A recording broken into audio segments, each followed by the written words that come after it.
تفسیر القرآن۔ آج کا سبق سورہ آل عمران آیت نمبر 81 اور 82۔ اعوذ باللہ من الشیطان الرجیم، بسم اللہ الرحمن الرحیم۔ وَإِذْ أَخَذَ اللَّهُ مِيثَاقَ النَّبِيِّينَ لَمَا آتَيْتُكُم مِّن كِتَابٍ وَحِكْمَةٍ ثُمَّ جَاءَكُمْ رَسُولٌ مُّصَدِّقٌ لِّمَا مَعَكُمْ لَتُؤْمِنُنَّ بِهِ وَلَتَنصُرُنَّهُ قَالَ أَأَقْرَرْتُمْ وَأَخَذْتُمْ عَلَىٰ ذَٰلِكُمْ إِصْرِي قَالُوا أَقْرَرْنَا قَالَ فَاشْهَدُوا وَأَنَا مَعَكُمْ مِنَ الشَّاهِدِينَ فَمَن تَوَلَّىٰ بَعْدَ ذَٰلِكَ فَأُولَٰئِكَ هُمُ الْفَاسِقُونَ۔ ترجمہ۔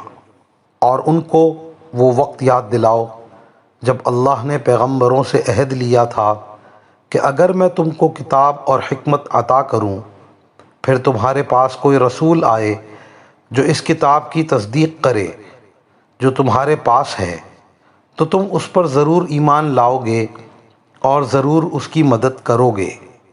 اللہ نے ان پیغمبروں سے کہا تھا کہ کیا تم اس بات کا اقرار کرتے ہو اور میری طرف سے دی ہوئی یہ ذمہ داری اٹھاتے ہو؟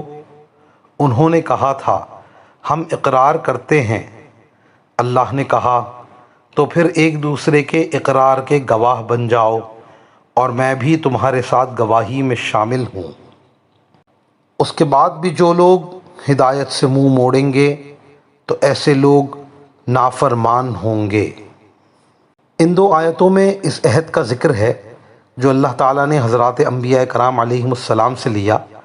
خلاصہ اس کا یہ ہے کہ اللہ تعالیٰ نے ہر نبی سے یہ عہد لیا کہ تمہاری موجودگی میں جو دوسرا نبی آئے گا اس پر ایمان لانا اور اپنی امت کو بھی اس پر ایمان لانے کی دعوت دینا، تبلیغ کرنا اور اس نبی کی مدد کرنا۔ اگر تمہاری موجودگی میں کوئی نبی نہ آئے تو اپنی امت کو یہ تاکید کر دینا کہ اس نبی پر ایمان لانا جو میرے بعد آئے اور اس کی تصدیق اور اس کی مدد کرنا۔ اس سلسلے میں حضرت موسیٰ علیہ السلام سے عہد لیا کہ حضرت عیسیٰ علیہ السلام پر ایمان لائیں، اور عیسیٰ علیہ السلام سے عہد لیا کہ محمد رسول اللہ صلی اللہ علیہ وسلم پر ایمان لائیں۔ بعض مفسرین نے یوں فرمایا کہ سیدنا محمد رسول اللہ صلی اللہ علیہ وسلم کے بارے میں اللہ تعالیٰ نے سب نبیوں سے عہد لیا کہ تمہاری موجودگی میں محمد رسول اللہ صلی اللہ علیہ وسلم تشریف لائیں گے تو ان پر ایمان لانا اور ان کی مدد کرنا، اور اپنی امتوں کو بھی اس کا حکم دینا کہ ان میں سے جو بھی ان کا زمانہ پا لے ان پر ایمان لائے اور ان کی مدد کرے۔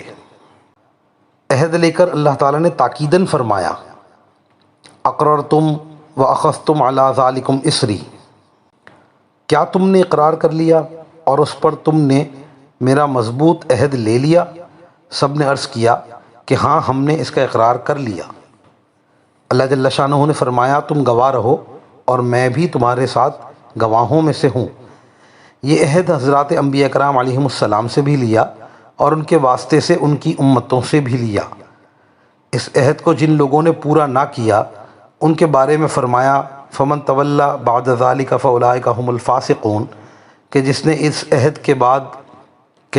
عہد کے بعد روگردانی کی، عہد کو پورا نہ کیا، کسی بھی ایک نبی کو جھٹلایا، تو ایسے لوگ خدا تعالیٰ کے نافرمان ہیں اور نافرمانی کے بدترین مرتبے میں ہیں کیونکہ وہ کافر ہیں۔